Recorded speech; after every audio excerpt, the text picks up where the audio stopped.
Today's show topic is, who's the baby's daddy? Did you know he was married? Married? Is he a dog? I mean, she need to stay with him. What a perspective. That baby metrosexual. You got Beijing in the head, man. That ain't me. You can't talk about a baby. At the service for the kid, Raven, the 5-year-old that was shot. Also, we're praying for the 17-year-old who shot her, because really, we may lose 2 kids. I just hope she alive. I grew up here, and it's just getting worse and worse every day with the drug dealing and the guns and everything else. They need to do something about it. Yes, actually, I'm the CEO of Swag Nation. It's a youth advocate association. I'm so sick of crying. I'm devastated because I lost my house. I'm sick of all this, boy. All I want to do is get away, get away. So tell me, Alexa, what bothers you and irritates you in schools? Well, sometimes a lot of girls think they're better than you, and when you're fussing with them, they'll consider you as white or a cracker. And I really hate being discriminated like that because I know the color of my skin, and that should not matter to nobody. People have been calling me black. They be saying I blend into the dark, the pavement. The young people wearing the pants down past the butt, showing the underwear. How do you feel about that? Don't show what you don't have. David Simon wrote a story based on Bodie's life. Dwight, it's extremely entertaining. I enjoy myself. Okay. You know, and I'm the real guy, right? We respect your life and your stories, and we know that you're going to be one of the greatest directors. What is life like being gay?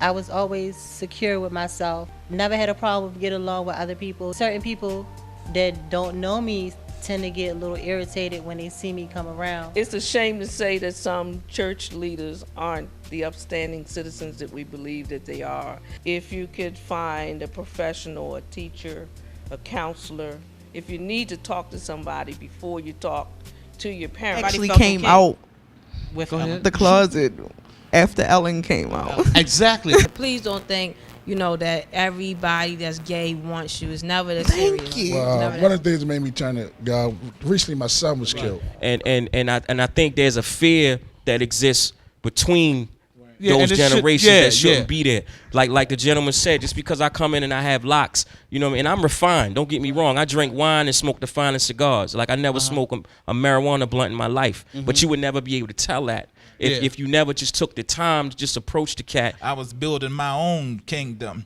right. And I met that crack cocaine, and in 7 years I lost everything. And I thank God for that, because those events allowed me to hit my proverbial rock bottom. And had I not hit that rock bottom with nowhere else to turn, I would have never met the one who could help me. I disrespect my wife. I was committing adultery for the last 8 years. 6-pack, 42-inch chest, 18-inch arms, and 36 thighs. Sound like me. Well, go ahead. What this book offers is testimony and triumph. And God has to bring you sometimes in a place of brokenness. Yes. Brokenness, so you can realize that God has a way of getting our attention. I am bisexual. Wow. Did Mom know this? No, but she knows now. Hi, Mom. Mom. The state of Maryland has conspired with Constellation Energy and BG&E to rip off working people. But despite what anybody say, I will always be there for him. All right. That's a man. I love him. That's a man. Is this man and woman relationship? You are not a man? No. You're kidding me. Nope. This is a mind blower. I'm probably bisexual. I don't know. Now you say you don't know. Do you date guys? What? Yeah. And do you date girls? No. No, I haven't. Well, so you're confused. No, my parents want me to be a lesbian. Your parents want you to be lesbian? Yeah. That's a new one. Why? Yeah, I know. They're like, then you won't have children, so that's good. Pigtown John Watch is a website where we put pictures of the vehicles and/or the tag numbers of the vehicles that pick up the prostitutes. Being the lowest man on a totem pole is just should be an expression to use to help you strive to move forward and higher in your life.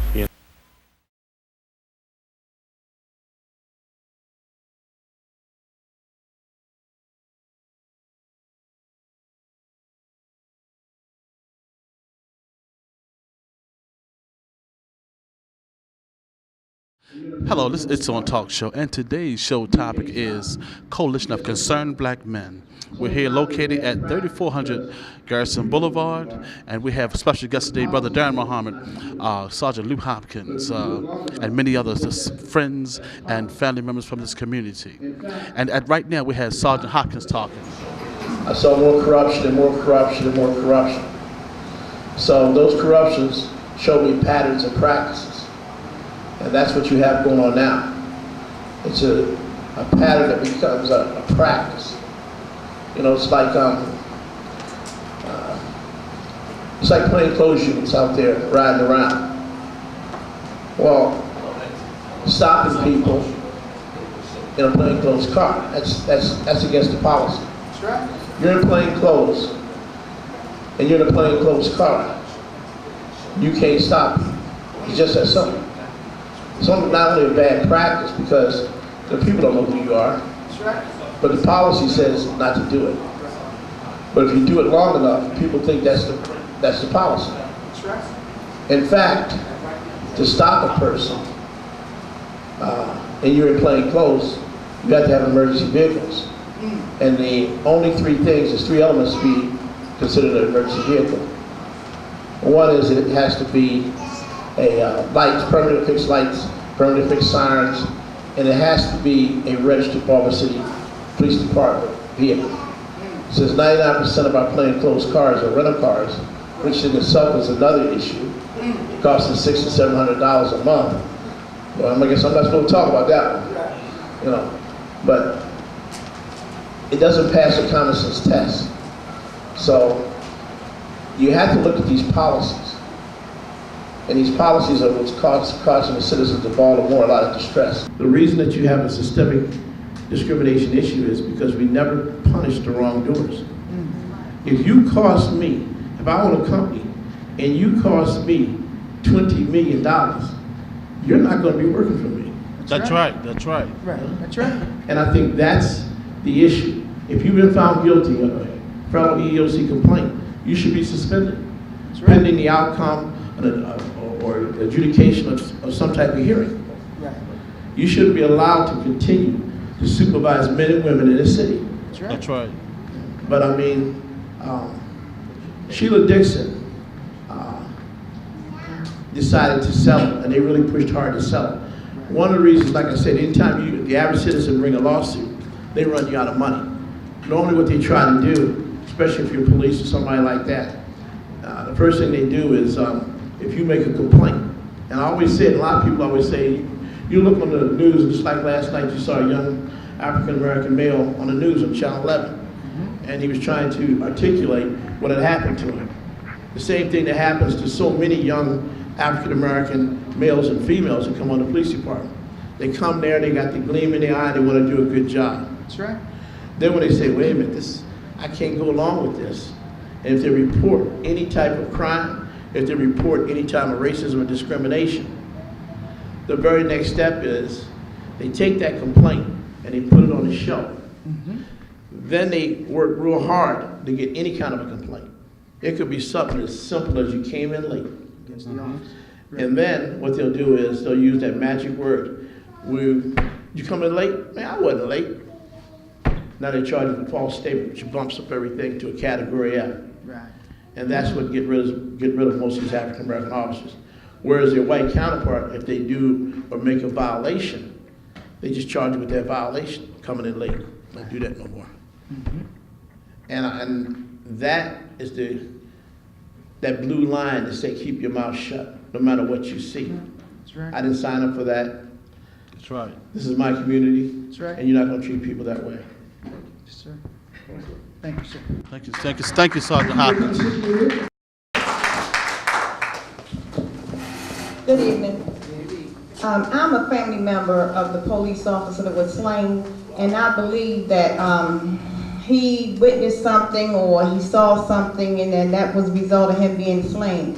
And my family, we want to bring charges, but the retainers that the lawyers are offering, they can't afford. So you was talking about pro bono, and I wanted to see what we can do to make sure that those officers that participated in his murder not be officers any longer.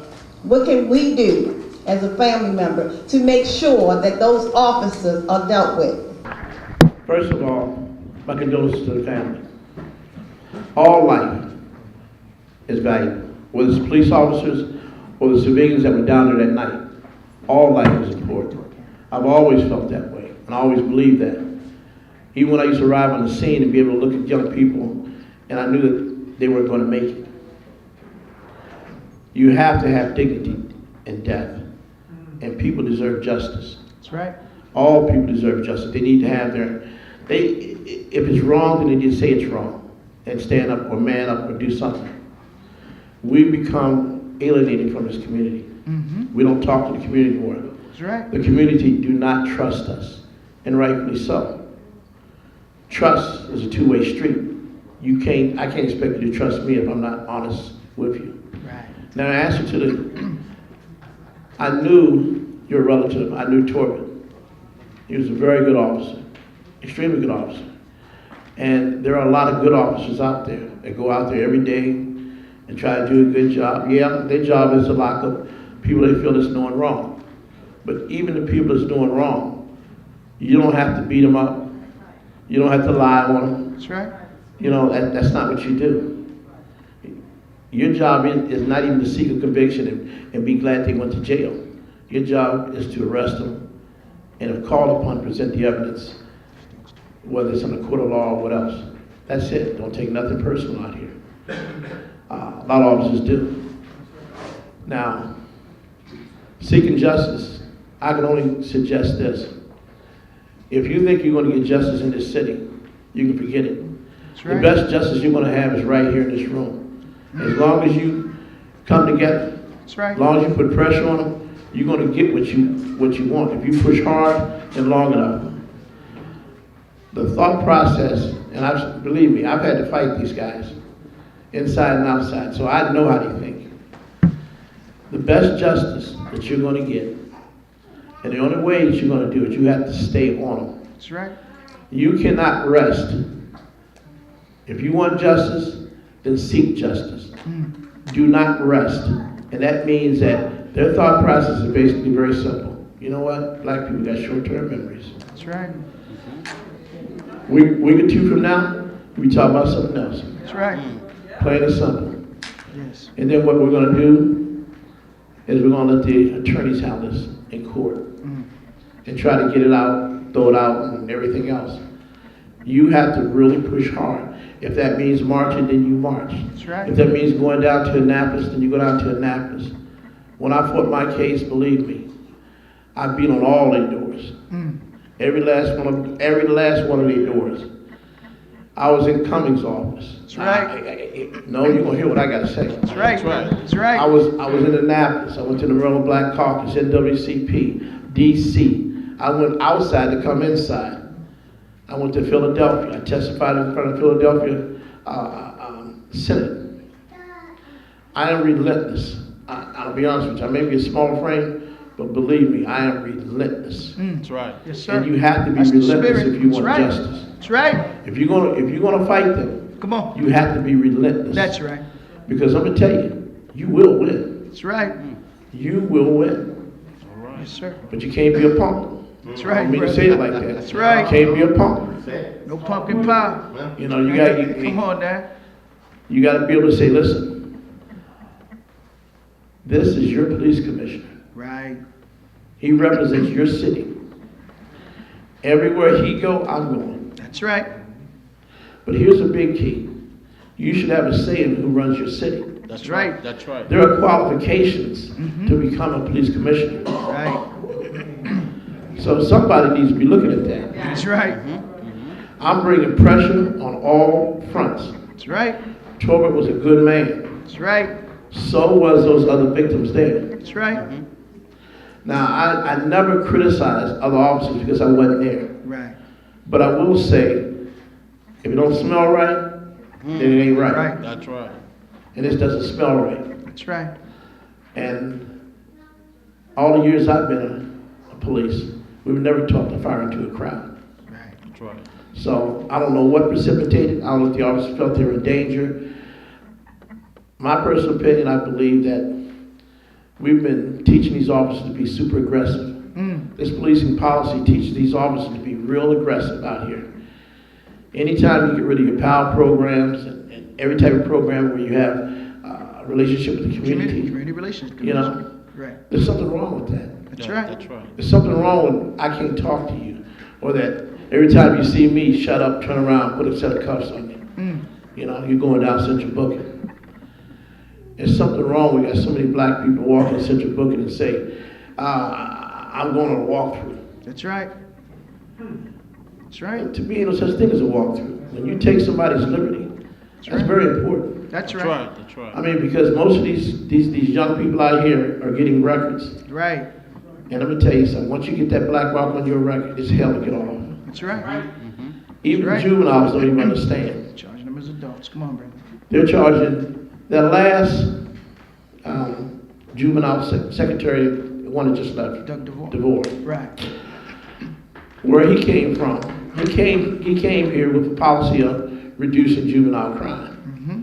I guess he did, because he charged them all as adults. That's right. So, you know, that was very easy. That's right. But when you charge the juveniles as adults, go over the L section. See how many kids you have over there. They open up another section. That's right. They're building a new prison. Who do you think they're going to put in those prisons? That's right. That's right. You know, these juveniles, once they get that black mark on their record, they can actually use it against them until they're 24 years of age. You can actually use their juvenile record in a court purpose till they're 24 years of age. And remember, I get the calls from the colleges. I get the calls from the United States Army and the different places that want to hire them, but they can't hire them because of that black mark on their record. That's right. I think the measure of any community is the ability to protect their young. That's right. That's And if you're not protecting your youths out there, your juveniles out there, they're your future. Yeah, I know, because I see them every day. That's right.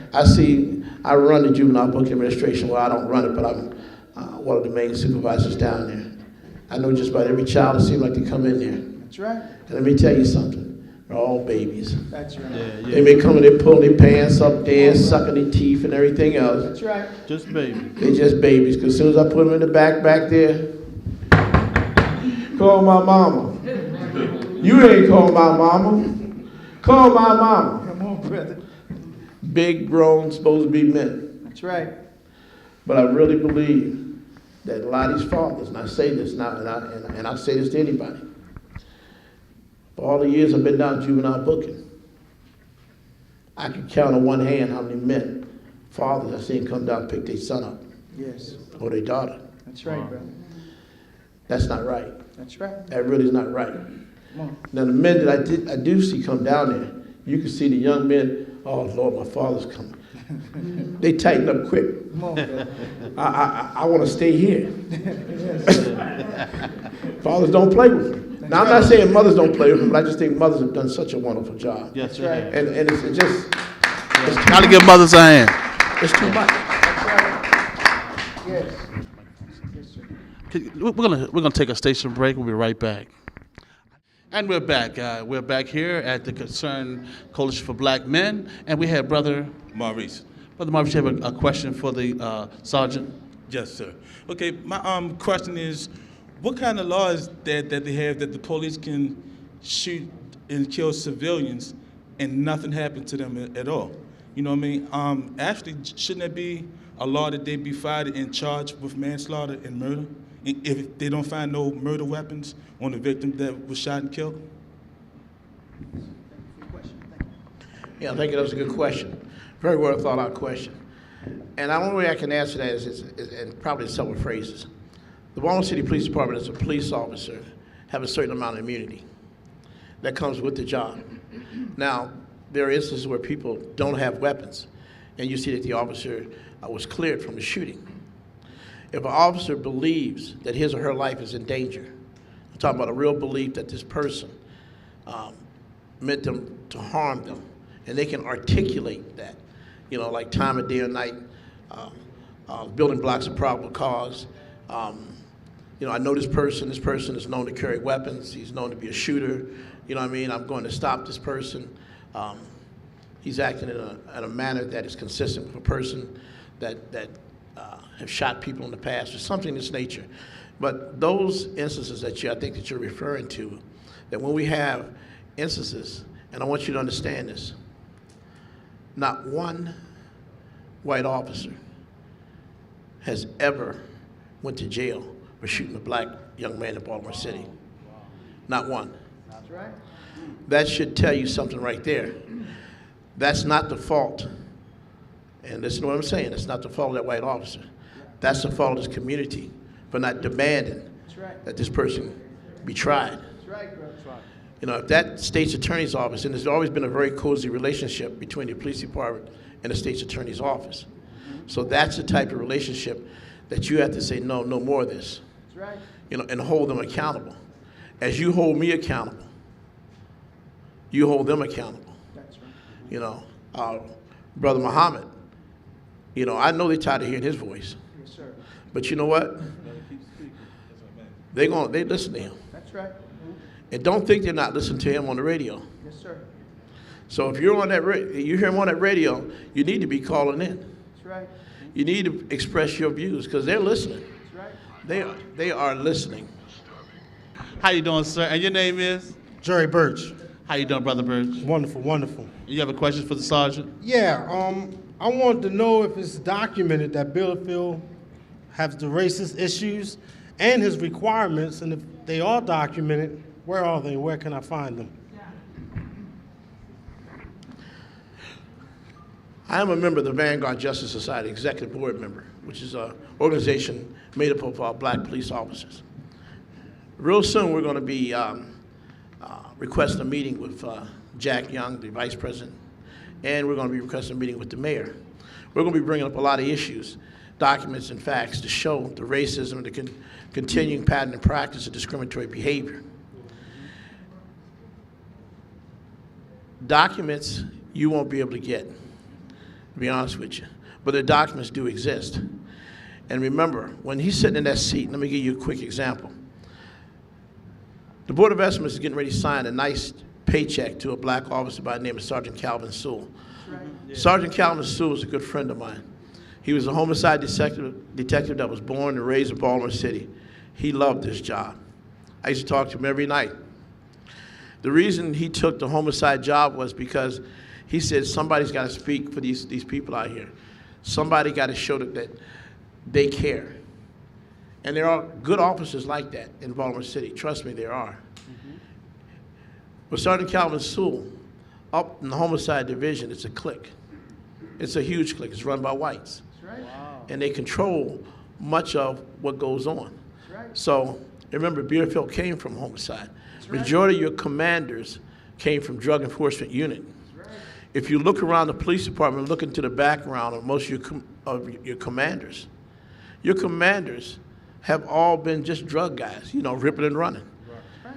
They honor operations. They don't honor the intelligence, the infrastructure. That's why our infrastructure in the Baltimore City Police Department is suffering. Right.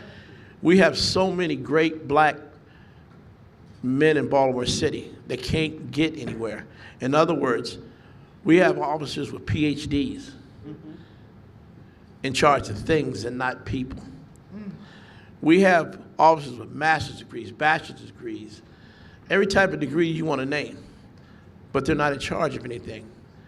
They're put into these positions that they're not effective out here in the community. That's right. You know, that's why you see tons and tons of white detectives ripping and running. Right. Because they want to make these arrests. They want numbers. Somehow they associate numbers with success, and that's not true. It's easy to find. And the reason I mentioned Sergeant Calvin Sewell's case was, and that was a case in which the commissioner's brother was in the homicide as a detective. And they had a lieutenant by the name of Lieutenant Hagan, who is now with the Northern District. He's in charge of the DDU unit. That's right. And they want to bring their people up. They don't want our people in those positions. Right. So what he did was try to run a young African-American detective who had a 100% clearance rate. This kid was so good, so respectful. No matter who he met, it was yes ma'am and yes sir. He did his job. That's right. People felt real comfortable and they gave him information. He cleared a lot of homicides. I mean, but he was one of the good ones. They tried to run him out of there. Actually, they did run him out of there. And Sergeant Sewell took up for him, so he became that target. And they did a lot of things to him. Everybody said, well, you know, they made him watch all these Ku Klux Klan sites. It wasn't just that. It was a lot more than that. It was a day-to-day discriminating behavior. You know, we have all these sergeants up here, and you have a squad. I give all the white sergeants the best cars to go out there and do the investigation. I give you nothing. I give you one car for your entire squad. You know, things that make your job very, very difficult. That you can't do your job, basically. So you look bad in the end, and they have a reason to try to get rid of you. Well, he knew all the games. So when he ended up filing his complaint, then they came after him. But many of us that has been through this, you know, put our arms around him and protected him, and show him how to make the complaints and show him how to keep the course. Now, Sergeant Sewell doesn't give a rat's you know what about the money. I can tell you that for a fact. But they're going to pay him because they don't want that evidence to come out in the case. And the evidence is, and that's why they got rid of the black female who's in charge of the department's EEO. That's why they got rid of the black lady who's in charge of legal. Because they said, no, we don't want to cover this up. No, your brother was found guilty of false statement, false report. Your detective was found guilty of destroying evidence and lying in this discrimination case. And Lieutenant Hagan was found guilty of racism, discrimination, and creating a hostile work environment. Now here's the question. Not one of those individuals has ever been punished and have been punished. So they're going to pay that money, and they have still refused to turn over those findings. They're so bold that they refuse to give it to a court and to a judge. Now, I find that simply amazing. I'd have put somebody in jail until you gave me my stuff. But they rather pay that money than let those findings come out. Now, the community can say, listen, what about those findings in the Sergeant Sewell case? Give them up. Because they become public domain, public property. You can yourself, if a case has been closed, you have the Freedom of Information Act. You can go there and say, listen, I want to see this record. You know, and they have to give it to you. Now, they redact certain things in there, but they have to give it to you. Now, the question is, that's when the community comes together, develop a plan. And, you know, a lot of times it's not always that frontal attack. You know, like Napoleon once said, you hit them in the face, then you back up, let them charge and, you know, flank them on the side. That may be your flank. You have to develop a plan of attack. You have to, especially dealing with a police department. Because the first thing they always want to do is discredit you. You ever notice that when in the newspaper come out, as soon as you're involved in a shooting, here comes your record. He was arrested this time. He was. That's all done. That's just a standard practice to discredit you, make you look bad. You know, and people say, "Oh, he was just a criminal, man." You know. But he was somebody's child. He was somebody's son. He was somebody. I was somebody's daughter. And, you know, just because, you know, he did something in the past doesn't mean he was doing something now. That's right.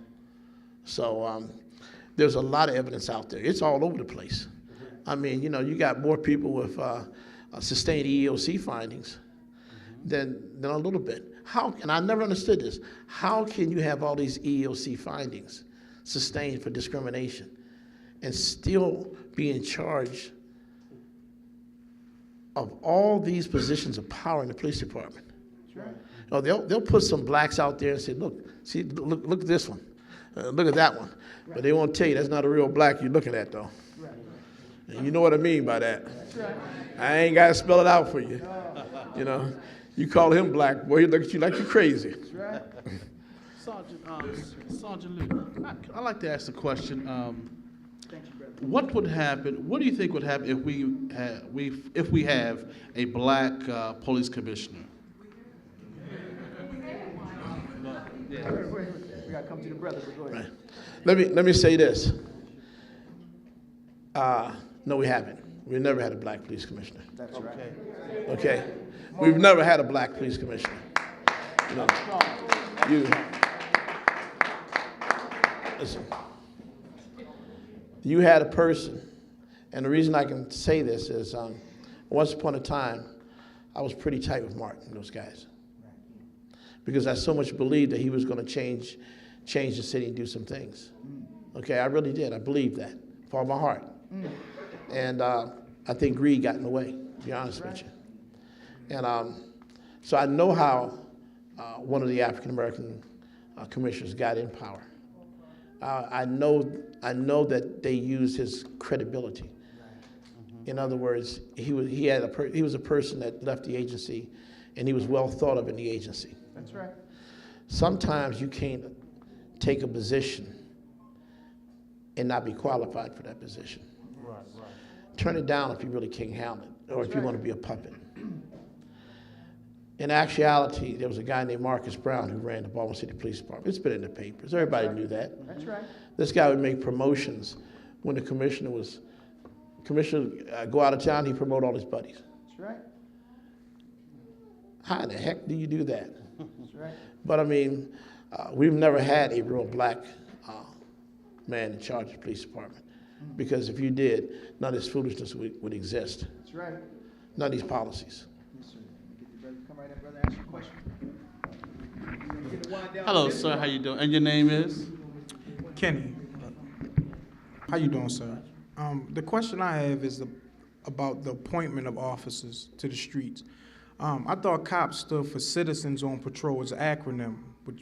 So when I went down to apply, when she called for all these new Baltimore City police officers, me being a 26-year-old, no criminal record, never been arrested, Baltimore City, educated, why was it so easy for them to just dismiss my application due to a technicality and my juvenile? And I'm actually fighting right now, me and Major Patterson, you probably know her, and back and forth.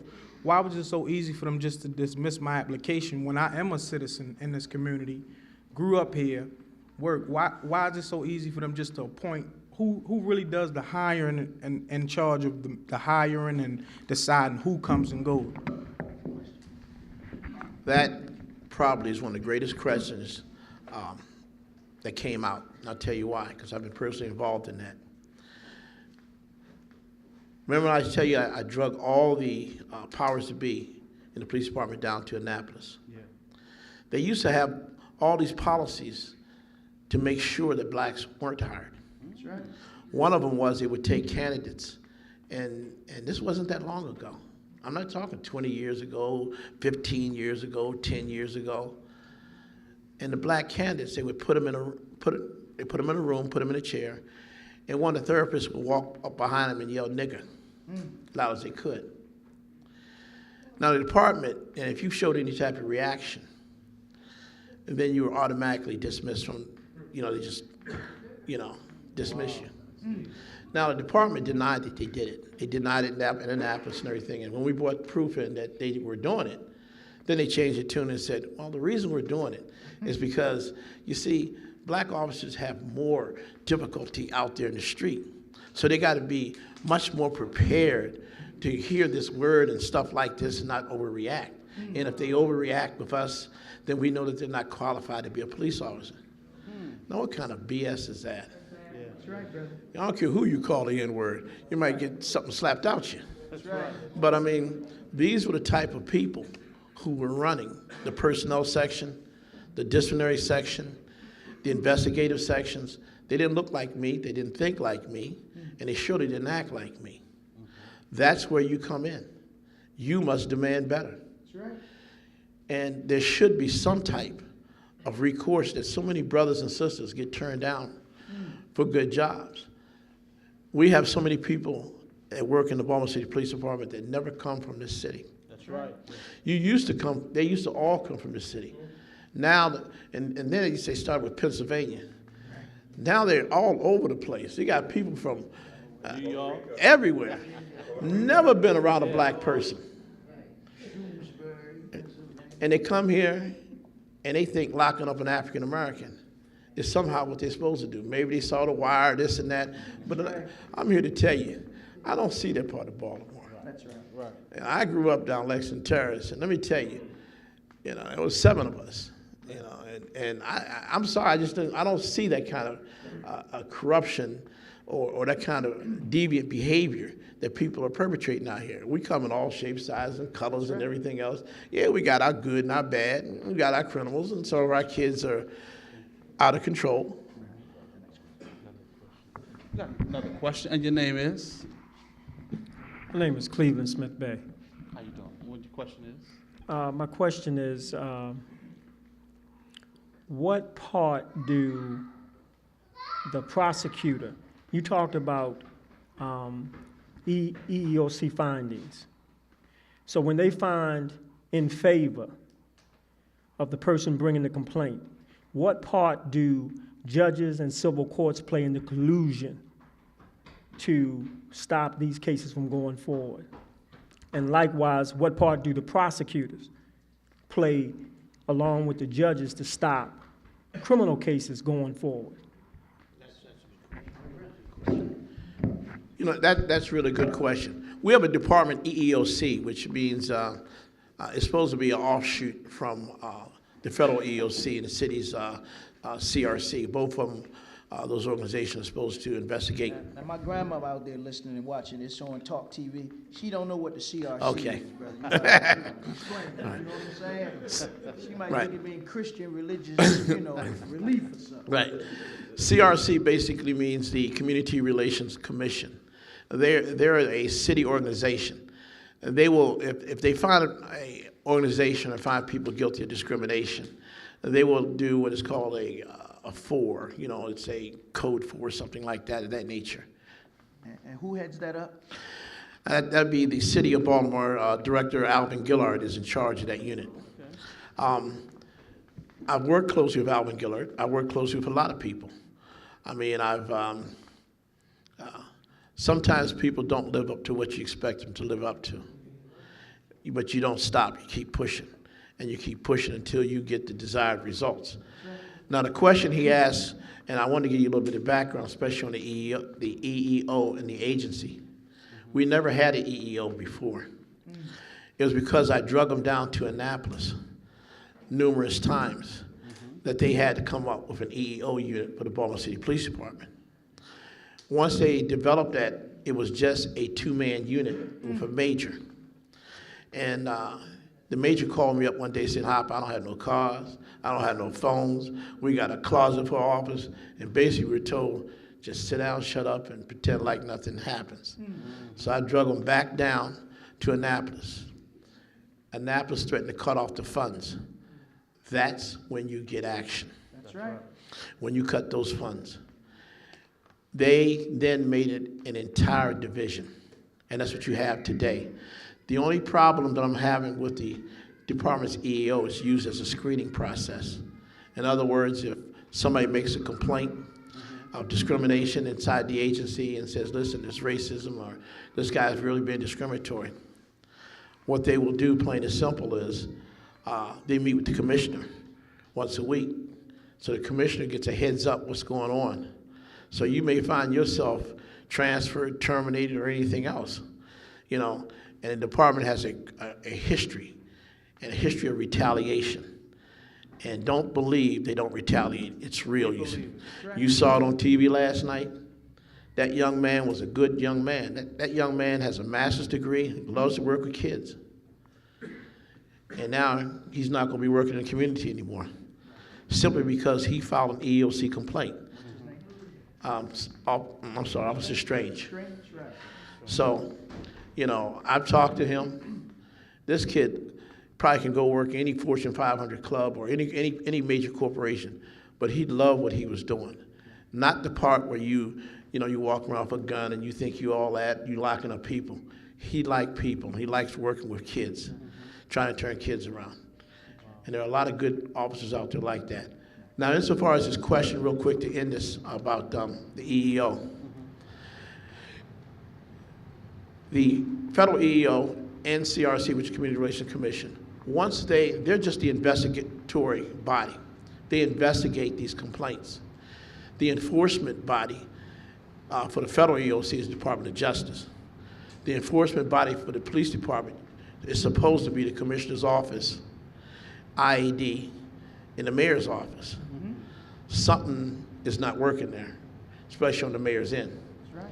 And I attribute to Department of Justice because of Bush, and they had their policy. And you can get all the findings you want. I'm just not going to push the Department of Justice to do anything. I understand that. But when you find all these people nowadays walking around with all these sustained complaints of discrimination, it's incumbent upon the community to demand that I don't want this type of person working in my police department. That's right. Because it's your police department. That's right. So that's what I'm saying. And if you can't get it past that level, you're not going to get it to the court level. That's right. Because their job, well, not their job, but what they're going to try to do is discredit you. They're going to every dirty thing they can find out about you. And when they can't find nothing out, they're going to make stuff up. That's right. So. And we're going to have this brother come up. Before we do, I just wanted to say, and the reason why this is important with what Sergeant Lou Hobson is saying is that we don't stand up for the good officers, then good officers like Sergeant Sewell, who have left, who are more qualified to run this police department than this current police commissioner, based on the qualifications that says you have to have not a high school diploma or a high school GED, but you must have a college degree. Is that correct? And this current commissioner does not have a college degree. And therefore, we have to, again, call the mayor, call your city council representatives, and say that this commissioner has to go. He has to go. Because what happens is Sergeant Sewell is now I believe he's the deputy commissioner in Pocomo City. So you continue to lose good officers, African American or black officers that are overqualified and could run circles around this police commissioner. But what I'm saying is that we have to end this old boy network, that we continue to pay out that money. That money that we pay out is our taxpayer dollars. So what you're talking about when they say take care of your juvenile delinquent children that's causing problems in our community, we got juvenile delinquent people who do not live in our community, don't come from our community, and when they go out and commit these hideous crimes in our community, then we have to foot the bill and pay the bill. And that's what has to stop. But it starts with us understanding that their accountability is our responsibility. And your name is, sir? Rich Smothers. How you doing, Mr. Smothers? Fine, how are and you? Your question is? I'm fine. My question is, I work with young people, and I know several young men that are either in the police department or in the training academy as of right now. And my question is, what can because they always check on me. I was a school teacher at one time. And what can I tell them to keep them on the right track? In other words, how can I direct them, me personally, or what can I advise them to do to be good police officers and not get caught up in some of the things that you're talking about? Because we need good police officers out there that's willing to accept the responsibility and also be accountable for what they do in our communities. So, I mean, how can you help me to help them? That is a good question. And I'm going to tell you, there's a lot of things that can be done. One is continue being you. That's right. Or as the young people say, do you. That's right. Because by you being you, it's going to make them do them. Now, as I said before, most of these officers, everything revolves around peer pressure, also around policy.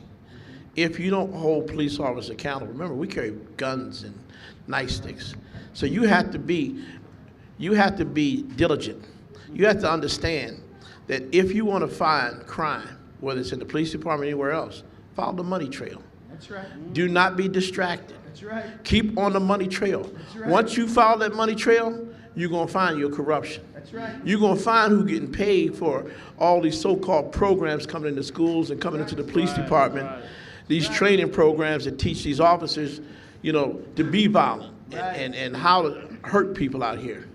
So it's easy. It's real easy. When I came on the police department years ago, there wasn't that many African-American officers. And how they got me was plain and simple. They took every black officer and married us up with another black officer. That's right.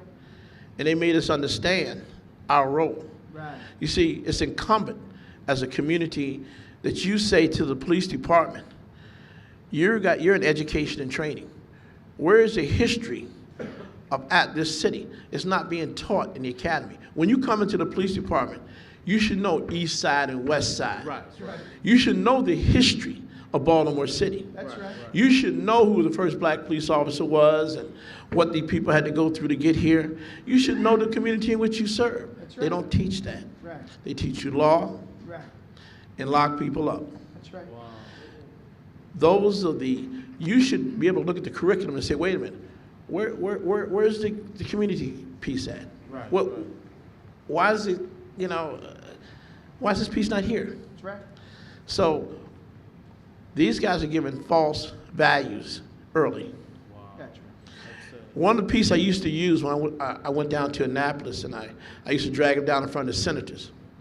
The attorney for the department name was Gary May at the time, and he was showboating for one of the newspaper people, Peter Herman, who's never been a friend of African Americans in this city. Right.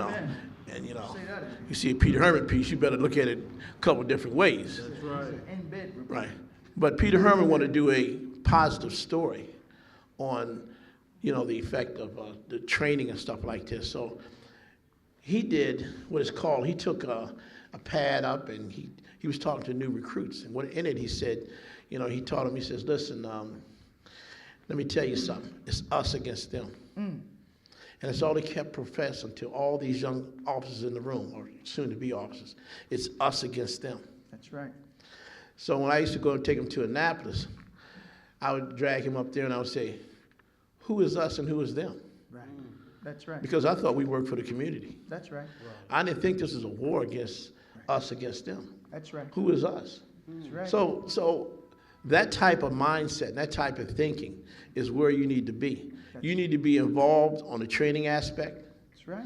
You need to be involved in what type of force is being used. And remember, many of the policies that's in effect were written in the 50s by a guy named Donald Pomerleau. Pomerleau was an ex-military that came here, and he said, oh no, let me modernize this place, and he bought the Army Manual, and many were written in 56, 57, and 58. Now, many of the policies now, they rewritten, but they're not the most intelligent people to rewrite them. That's right. If you're, okay, let me see. I can't stop people because it's against the law for no reason and lock them up because they don't have ID. No problem. Let me rewrite the general order or this rule that says I can stop you, and if you don't have a valid ID, I can arrest you. That's right. Well, that's not lawful. That's right. That's not lawful nowhere in the country. But the officers, you've given them an excuse, or not excuse, but saying, you know what, I'm covered because the policy says I can do this. That's right. So when you go to sue them, you're suing the officer. Right. And that officer, individual officer that you're suing, let me tell you something. He's just doing what he's being ordered to do. That's right. You need to go after these commanders. Right. That's right. If these commanders are putting these officers out here to make these arrests, they're the ones that need to be held accountable. That's right. I got one final question, and then we're going to be working to get J. Wendell Gordon up, since we got the heat off right now so everybody can hear. Here we are, Sergeant Lou Hobson and family, 30 days since the shooting and killing of Officer Torbett, shooting and killing of an unarmed young man, Sean Gamble, semi-pro football player, other young women and patrons outside of the Select Club nightclub that were injured there that particular night. We heard from the police commissioner and the mayor that they were ordering an independent review of their investigation. We heard the commissioner say that he would have an answer for us in the community in 3 weeks. Here we are now 4 weeks removed from that tragic incident. And I say that because last week there was a robbery, a bank robbery in Montgomery County. The next day on local news, Montgomery County Police Department released the videotape of what happened at the bank robbery, as well as the 911 calls, and we could hear all of the chatter that was going on. We've not heard one radio call from what happened that night. seen not one video of what happened that night. There's a complete, from our perspective, cover up and smother up on the shooting of a good officer, shot 23 times, 41 shots fired. And I can't think of that outside of what took place in Arizona as a massacre, that we look at that as a massacre that took place on that particular night. How is it we could be 30 days removed from that and we still haven't gotten a response from the Baltimore City Police Department, police commissioner, and the mayor, with all of these black elected officials in the city of Baltimore, or white elected officials? I'm speaking to our community first and foremost, but all these black elected officials in the city of Baltimore that chastised Kurt Anderson, Delegate Kurt Anderson, about sitting down with the Tea Party, but they haven't chastised this police commissioner for not having this report available to the public when such a horrific incident and tragic incident has occurred in this city. Can you speak to that? I apologize. Let me say this. This is really an easy one. And the reason why I say it's an easy one, because I was part of a coalition with Dick Gregory and numerous celebrities several years ago in Prince George County, had the same thing. There was a young man, his father was a judge, his mother was a school professor. The mother and father were divorced, but the son stayed with mom and he was going to college. I think he was in his second or third year. The mom's boyfriend had owned a construction company and the young man was working there during the summer. It was his last day working a construction company, working a construction job, and he was on his way home. He was about a block and a half from home. He had a pair of shorts on, no shirt. They threw him a party and, doused him with beer and stuff like that, And so he got stopped by a Prince George County police officer. And Prince George County police officer arrested him, claimed DUI. I understand that. If you say a person being DUI, then, I understand that you make your arrest. But it's what happened afterwards. The young man was put into the front seat of a police cruiser. It was something like 100-something degrees outside that day. And the officer had all the windows rolled up in the car. And he had strapped the young man in the car with the seatbelt with the handcuffs behind him. The kid, if you've ever been in a hot car like that, like, hey, let me out. So he started beating his head, like, let me out of here. So I'm suffering, So to make a long story short, he went over there and I guess he was berating the kid. Now the officer's story was, he saw the kid reaching for a gun. Now no one in America can believe that one. No. Not with hands behind your back and your seat belted in. And so he pulled his gun out. And if you've been, and I've been in a lot of situations in which you roll up, cooler heads sometimes must prevail. That's right. You just don't automatically start shooting. Right. So this officer was waving his gun around. Now they think that he shot, and next thing you know, all the other officers started shooting. They shot something like 50 or 60 times. Killed a kid dead. Now, I seen that mother's face once a week. And let me tell you something. That was her only child. I felt her pain. That's a lot of pain to lose a child. That's right. That's why I said everybody has value. Every life is important. That's right. That child died. And it was such an outrageous act that the community came together. And it started off with about maybe 5 or 10 people. I was called and asked to come down. I came down once a week. I drove all the way down to Prince George. They held it in front of the Prince George County Courthouse. That's right. I brought down a lot of officers that I knew. And we marched. We protested once a week. People ride by and laugh. People walk by and pretend like they didn't see you. That's right. But they stayed the course. Those folks stayed the course. That's right. There wasn't as many people in this room, but they stayed the course. They had a march, and I provided security for all the police officers. And we marched from Landover, Maryland, to Annapolis to bring attention. Enough attention got raised that the President Clinton at that time called for a meeting, and he brought over Dick Gregory and all those guys like that. You know, I went over there, but I wasn't important enough to get into that room. You know what I mean? So I was in that outer room. But long story short,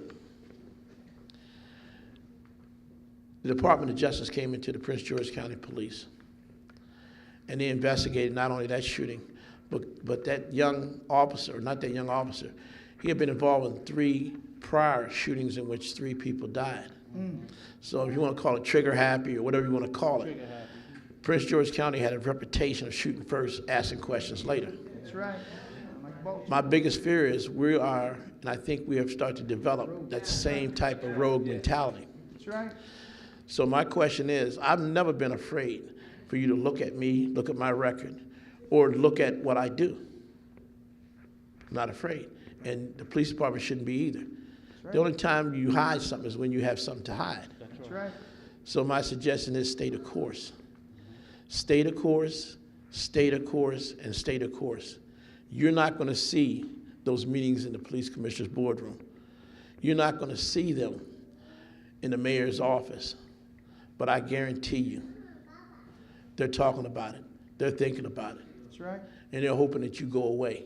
They're hoping that you do what you've been doing. That's right. Is keep quiet and don't say nothing about it. That's right. All right. Yes, sir. And with that, what we're going to do... Oh, one second. We're going to take a commercial break, and we'll be right back. Hey, it's on Talk Show, and today we have Brother Rockmel. Rockmel, they say you're one of the hottest rappers around. Yes, so true, Bill. All right. So look, we want to let you do your thing and do it well. All right, my man. Peace. Okay. All right.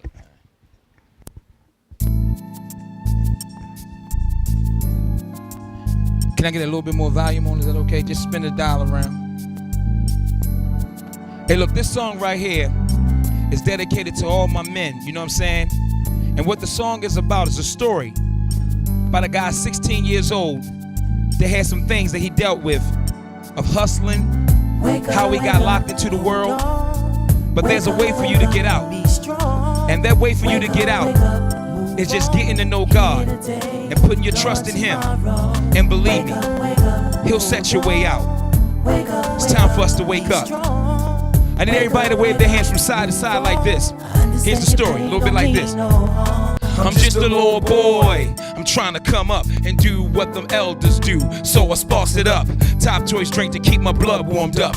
And I wanna be like my father and knock broads up. Hey, look, I'm blind, can't see no matter where I end up. Life's a trip, yet the struggle won't lighten up. I'm young, confused, plus a menace to society. Start hustling drugs to gain life's variety. My man back on the block, he just did 2. He did 18 months. Good behavior got him through, and now the block is rocking again. Plus the scheme is mean. Different approach this time he ain't seen. Now I'm on the lookout, copping the $1,000 a week. All I do is pump, walk the block and hold the 380. And I realize I'm just a worker. I traded spots with my man, and I'm dealing with the strip searches. Court cases gotta piss on Tuesdays. POs want me working so they can collect my payday. Always back in the box I go. Now, is that the life of a 16-year-old? The bars are cold, I can handle the situation, but I'd rather be home. Lord, please replace this. Hunger pains and my remains still cry, and my background is holding me down. I want to die, come on. Wake up, hold on. See, we gotta take this time to wake up, y'all. So in verse 2, nobody gives him an opportunity. He goes to jail, he comes home, and he wants to strive to get a job. But his background, the people won't hire him. So what that makes him do? Go right back to the streets and do the same thing. My heart is utterly cold, but my blood pumps warm. In these excruciating days, I'm trying to bear the storm. Filling out applications, but the response is none. And my problem presents itself, I got to feed my son. High dice game by these so-called ballers. And those that I know it's time to ball out, y'all.